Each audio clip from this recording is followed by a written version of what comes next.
안녕하십니까. 저는 미국 LA에 소재하고 있는 퓨리턴 리폼드 유니버시티 대학원 건강학 박사 과정을 가르치고 있는 아시아 지역 원장입니다. 여기 보면은 오늘 하는 거는 요새 내란성 불면증이라든지 내란성 스트레스가 110일 이상 지속되고 있습니다. 2024년 12월 3일 비상계엄 실시 선포 이후에 3개월 이상 스트레스에 지치고 짓눌리고 누적되어 있어서 그것이 질병이나 심지어는 암으로까지도 번질 수가 있다 라는 그러한 여러가지 우려와 염려 때문에 한두 번 제가 내란성 스트레스에 대해서는 강의를 해드렸는데, 오늘은 그것을 좀 더 심층 있게 심도 있게 말씀을 드리고 치유 방법을 상세히 말씀을 드리고자 합니다. 여러분의 건강을 위해서 오늘 강의를 하는 것인데, 주로 오늘은 하루아마 시게오라는 일본 의사가 플라스 발상을 어떻게 할 것인가에 대한 내용을 가지고 여러분에게 강의를 진행합니다. 이 참 무서운 것입니다. 여러분 무시하면 안 되는 겁니다. 뭐 이거 외에도 직장 문제, 가정 문제 또는 사업 문제, 여러 가지 진로 문제, 학업 문제 이런 걸로 인하여 부모, 가정, 자녀들이 모두가 스트레스에 짓눌려 살고 있는 데다가 거기에 국민을 행복하게 해줄 책임이 있는 국가 정부가 완전히 자기들 개인 영달이나 엘리트 의식 또는 이제 정권을 더 연장시키기 위한 소위 친위 쿠데타를 일으켜버렸지 않습니까? 그래 이게 진압하기가 굉장히 어려워요. 친위가 아니면은 그렇게 어렵지 않은데, 이거는 잔당 세력이 지금 정부 각각 각 처에 전부 진을 치고 있기 때문에 이게 하루 이틀 가지고 될 수 있는 성질의 것이 아닙니다. 그래서 이렇게 여러분 건강에 염려가 돼서 말씀을 드리는 거니까 잘 들으시기 바랍니다. 여기 NK세포 재생과정이라고 되어 있습니다. 이 NK는 잘 알고 계셔야 되는데 영어 약자죠. 내추럴 킬러 세포입니다. 즉 자연 살해세포라고 우리말로 번역하면 그렇게 됩니다. 그 외부의 침입물로부터 잡아 죽이는, 먹어서 치워버리는 것은 대식세포고, 세포막을 뚫고 들어가서 죽여버리는 것은 T세포와 이 NK세포라는 게 있습니다. 내추럴 킬러. 이게 지금 뇌에서 엔돌핀이 막 분비가 된다고 합시다. 그래서 즐겁고 행복한 삶을 살게 되면은 늘 엔돌핀이 뇌에서 끊임없이 분비가 됩니다. 그러면은 노화한 NK세포들, 이렇게 수명이 거의 다 된 세포들이 다 재생이 됩니다. 다시 만들어져서 아주 건강한 면역세포, NK세포가 만들어져서 암세포를 갖다가 공격하고 세포막을 뚫고 들어가서 죽여버립니다. 이게 얼마나 면역세포가 그렇게 잘 배치되고 진열이 되어 있는가, 이거 아주 무서울 정도입니다. 그러니까 이게 엔돌핀이 만약 나오지 않으면 반대 역으로 이게 이제 노화된 세포가 다 그냥 더 사멸되고 재생이 되는 게 아니라 있는 것마저 다 죽어버려서 암세포가 더 많이 몸 안에서 번지게 됩니다. 이게 부정적으로 살면 안 되는데, 지금 부정적으로 살기 싫어도 국가가 국민을 행복하게 한 게 아니라 거꾸로 국민들이 국가를 걱정하고 염려하고 그 분노를 일으키고 갈등을 일으키고 테러와 여러 가지 공포 상황을 만들고, 이런 문제가 다 정부에서 국가에서 못난 대통령 부부가 더 이렇게 작당을 해서 저지르고 있으니 이게 보통 문제가 아닙니다. 스트레스는 그래서 이제 얼마나 위험한가, 이게 이게 곳곳으로 들어오면 참 힘들어요. 이게 지금 잘 안 보이니까 좀 더 키워서 이렇게 말씀을 드리고자 하는데,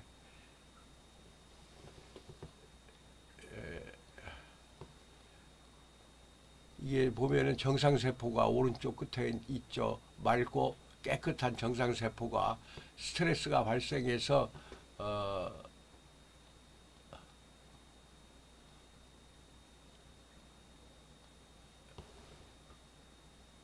이렇게 비난을 한다든지 여러 가지 이렇게 스트레스로 해서 지적을 받게 된다든지 하면은 사람이 굉장히 열받아 버린다고 하죠. 뚜껑 열린다. 그리고 스트레스가 쌓이면은 결국 노르아드레날린, 아드레날린 이 두 가지 호르몬이 분비가 많이 돼요. 분비가 이게 이제 부신 수질이라고 해서 콩팥 위에 부신이 양쪽에 하나씩 있는데 그 속 겉에 있는 건 부신 피질, 그 부신의 속에서 만들어지는 것을 부신 수질 호르몬이라고 합니다. 근데 노르아드레날린, 아드레날린은 다 부신 수질에서 만들어져요. 그렇게 만들어진 것이 결국은 허혈성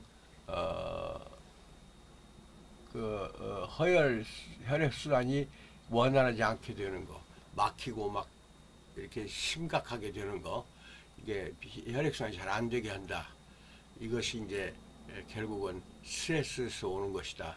그래서 그렇게 되면 활성산소도 많이 발생이 됩니다. 몸 안에서. 그래서 좋지 않은 산소인데 이 활성산소를 유리기산소라고도 합니다. 유해산소라고도 하고, 이것이 몸 안에서 만들어지면 어떻게 되느냐. 정상세포를 다 공격을 해서 고장나게 만들고 기형세포를 만들고 암세포를 만든다는 겁니다. 그렇게 무서운 거예요, 활성산소가.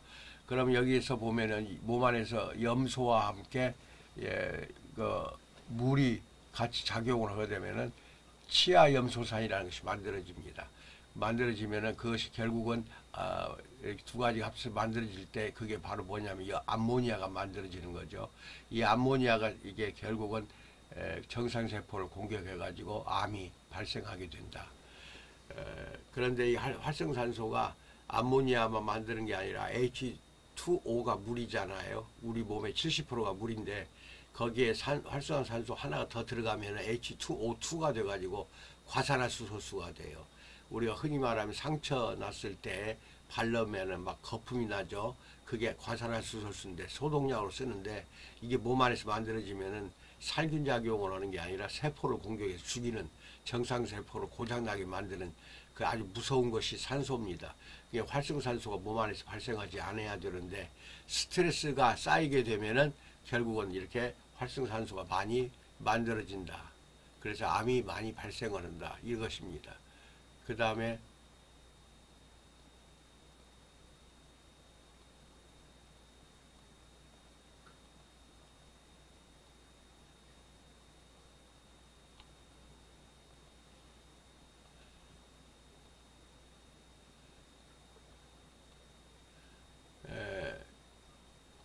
스트레스가 몸과 마음에 미치는 영향, 부정적인 한쪽은 긍정적인 발상으로 바꿔야 되거든요. 부정적인 마이너스 발상으로 가게 되면은 대부분 이렇게 돼요. 긍정적으로 이 내란성 불면증이, 내란성 스트레스가 긍정적으로 바로 바꾸는 그런 것은 잘 되질 않아요. 요새 광화문이니 서울 시내 또는 전국 지역에 많이 사람들이 모여가지고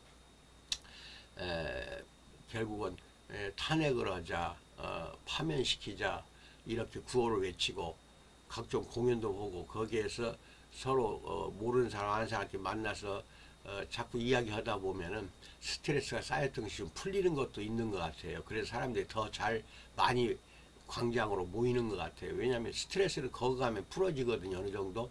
이게 부정적인 스트레스가 긍정적인 말하자면 발상으로 그렇게 바뀐다는 거죠. 그 다음에 부정적인 마이너스 발상을 많이 하다 보면 아드레날린, 노르아드레날린이라는 호르몬이 분비가 되고 이것이 근육을 긴장시키고 뇌파의 베타파, 알파파가 좋은 건데 베타파를 자꾸 만들어지게 만들고 활성산소가 증가하게 만들어서 세포가 못 견디게 되는 거죠. 그래서 거기에 염증이 생기고 염증뿐만 아니라 이제 암까지도 발생한다. 그 다음에 긍정적인 플러스 발상으로 이렇게 바뀌면은 뇌내 엔돌핀계의 호르몬들이 이제 발생하게 되고 엔돌핀이, 그래서 근육이 이완이 되고 뇌파는 알파파가 우세하게 되고 활성산소가 감소하게 됩니다. 그러니까 몸에 질병이 오히려 있던 것도 고쳐지는 것이 플러스거든요.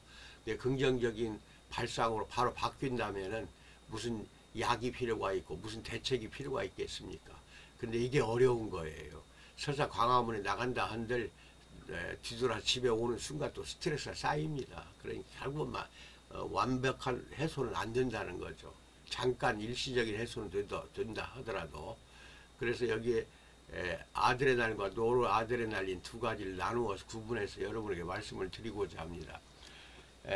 작용은 이름, 명칭은 에피네프린, 그 다음에 노르에피네프린, 이것이 아드레날린으로 이렇게 이야기해도 돼요. 에피네프린은 아드레날린, 노아드레날린 이렇게 해도 됩니다. 그 다음에 똑같은 이름이고 영어 약식 EPI라고 하고 화학식은 이제 잘 안 보이서 그러는데 잘 보시기 바라고, 그 다음에 전구체는 노르에피네프린이라고 하고, 그 다음에 분비 장소는 주로 부신 수질에서, 콩팥 위에 있는 부신 수질에서 만들고, 역할은 주로 호르몬으로 작용을 하고, 그 다음에 분비 시기는 스트레스 상황에 많이 분비가 된다는 겁니다. 그리고 수용체 친화성, 알파 수용체, 베타 수용체에 고루 작용이 된다는 게 많이 수용체 여기저기에 달라붙어서 작용을 한다. 그 다음에 작용은 심장에 더 영향을 끼친다는 거예요. 심장. 그래서 스트레스가 쌓이면은 결국은 심박수가 높아지게 되고 그 심박 활동이 증가가 되고, 그러다가 심근이 그 수축이 강하게 되면은 심장마비로 죽게 돼요. 이 스트레스 때문에 암만 발생하는 게 아니라 심장마비, 심근근색 이런 걸로 죽게 된다. 혈관은 결국은 수축돼 가지고 혈압이 상승이 되고 혈액순환이 잘 안 됩니다. 허혈성이 되는 거죠. 기도 기관지는 기도 평활근이 이완돼 가지고 기도가 확장이 되고, 그러게 뭐 안 좋은 것만 다 벌어지는 거죠. 이게 자율신경계, 교감, 부교감 신경계가 균형이 다 깨져버립니다. 나머지는 이렇게 다 읽어보시고, 그래 이렇게 아주 안 좋은 것이 스트레스인데, 이거를 지금 여러분에게 이제 치유책으로서 강조하고자 이제 이런 걸 만들어 봤습니다. 스트레스를 해소를 못하면 염증이 발생하고, 염증이 각종 질병과 암을 발생시킨다. 이게 무서운 거예요. 그리고 스트레스 및 질병을 치유하게 되면은 치유하는 방법이 있어요. 이게 발생하는 것을 해결 못하면은 이제 치유를 들어가야 되는데, 좀 이따 이제 소개하는 셀젤이 있어요. 이걸 전신 머리끝에서 발끝까지 바르고 날마다 하면 더 좋아요. 한증을, 즉 땀을 흘리는데 찜질방이나 또 숯불가마, 이게 또 여러 가지 집안에다가 찜질할 수 있는 도구를 준비해 놓고 해야 돼요. 안 하면 안 됩니다. 그러면은 땀이 막 비 오듯이 쏟아지는데 그 땀 속에 발암물질, 화학물질, 중금속, 여러 가지 몸속에 안 좋은 것들이 다 쏟아져 나옵니다. 그리고 이제 먹는 걸로는 완미당이라는 식품 좀 이따 소개합니다만은 염증과 암을 제거하는데 특화되어 있는 식품입니다. 이걸 먹어야 돼요. 아침 저녁으로 먹고, 암 환자 심하면은 하루에 완미당이 4개, 5개를 먹어야 합니다. 그 다음에 정미환, 십전대보와 보종익기환, 이 환 종류가 7, 8가지가 되는데 그 중에 이 3가지는 보약 종류에 들어갑니다. 그래서 정미환 아침, 십전대보환은 점심, 보종익기환은 저녁, 이렇게 3가지를 한꺼번에 하루에 3번을 먹는 게 좋아요. 환으로 만들었기 때문에 20개씩, 30개씩 먹는 거죠. 완미당도 먹고, 이런 식으로 해서 몸 건강을 유지하는 것이 스트레스로 인해서 발생하는 여러 가지 질병을 막아낼 수가 있고, 생긴 질병도 치유가 됩니다. 치유가 되니까 잘 듣고 여러분 건강을 위해서 하는 것이지, 제품 하나 둘 팔은다고 해서 나한테 뭔 큰 이익이 되겠습니까? 어차피 저는 건강학 교수입니다. 박사과정생들을 가르치는 교수인데, 그러니까 이런 건강을 늘 여러분에게 새로운 뉴스를 알려드리는 겁니다. 그래서 여러분 건강을 유지시켜 드리기 위해서 도와드리는 거죠. 이 완미당이라는 것은 중탕을 해서 끓여낸 겁니다. 이게 이제 100g짜리가 이 안에 박스 속에 50개가 들어갔습니다. 그래서 아침에 한 포, 저녁에 한 포, 이렇게 2번 먹으면은 25일분입니다. 물론 암 환자는 하루에 4번, 5번 먹어야 돼요. 돈이 좀 들더라도 병이 고치는 게 문제지 돈이 문제가 아니지 않습니까? 저를 이제 믿고 하는 수밖에 없다. 우리코스 TV 유튜브에 한 600개 내지 700개의 여러 가지 건강에 대한 좋은 내용들이 많이 나옵니다. 미용, 건강, 이런 여러 가지 종합적인 내용들이 나오니까 유튜브 우리코스 TV를 검색해서 시간 날 때마다 들어보시기 바랍니다. 그리고 여기 보면은 이제 식품에 가가지고 어떻게 좀 흐리게 나왔네요. 정미환, 그 다음에 왼쪽부터입니다. 그 다음에는 십전대보환, 그 다음에 오른쪽 끝에 있는 것은 보중이끼환입니다. 그래서 아침, 점심, 저녁 20 내지 30알씩 먹는 겁니다. 이렇게 해서 하루에 2번, 3번 먹는데 3개를 다 구비해 놓고 뭐 정미환만 하루에 2-3번 먹는다든지 십전대보환을 2-3번, 보중이끼환을 2-3번 이렇게 먹는 방법이 있고 3개를 다 해버리세요. 구입해서 각각 하는 일이 다 다릅니다. 이 시간에는 작용이나 이런 것 나중에 이야기하기로 하고, 정미환은 아침, 그 다음에 십전대보환 점심, 보중이끼환 저녁에 이렇게 먹어도 돼요. 그렇게 해서 여러분 몸을 스트레스로 지친 걸 다 완벽하게 건강하게 만들어줘야 되고, 더불어 쇠약해지거나 병후에 있는 사람들은 더 이 3가지를 다 드셔야 된다 하는 거 잘 알고 계시기 바랍니다. 허약체질 아주 좋아요. 그 다음에 이제 한증하는 거 셀젤입니다. 이것은 제가 유튜브에 올려놨는데 아마 이게 발명 특허를 낸 거라서 유사품이 많아요. 시중에. 절대 속지 마시고 여기 나오는 내용들 잘 기억을 하시고 머리 끝에서 발끝까지 한증하시고, 그 다음에 부분적으로 어디가 안 좋은 자리, 반 건강 상태에 있는 부분적으로 발목만 삐어도 예를 들어 그렇게 안 좋은 자리가 있으면은 그 통증 있는 자리, 여기에는 아침 저녁으로 또 하루에 여러 번 셀젤 바르시기 바랍니다. 무릎이 시고 아프다, 무조건 셀젤로 바르고 자고, 아침에도 바르고 점심에도 바르고 그렇게 하루에 여러 번 바르시면은 쉽게 개선이 됩니다. 여기까지 말씀드렸고, 끝으로 건강압박사 과정생을 연중 모집하고 있습니다. 010-6304-2175 저한테 전화를 주시면 상세히 안내해 드리겠습니다. 2년 8학기인데 미국 LA에 있는 퓨리턴 리폼드 유니버시티, 퓨리턴 대학교에 박사 학위를 받게 되고, 졸업하게 되면 2년 8학기 졸업하면은 박사 학위와 함께 졸업장과 성적 증명서까지 다 받게 됩니다. 그 다음 건강연구개발 후원금, 이게 농협인데 이쪽으로 좀 지원을 해주시면은 여러 가지 개발하는데 도움이 되겠습니다. 여러분에게 꾸준히 관심을 가지시고 구독과 좋아요, 알림 설정도 좀 해주시기 바랍니다. 감사합니다. 건강하십시오.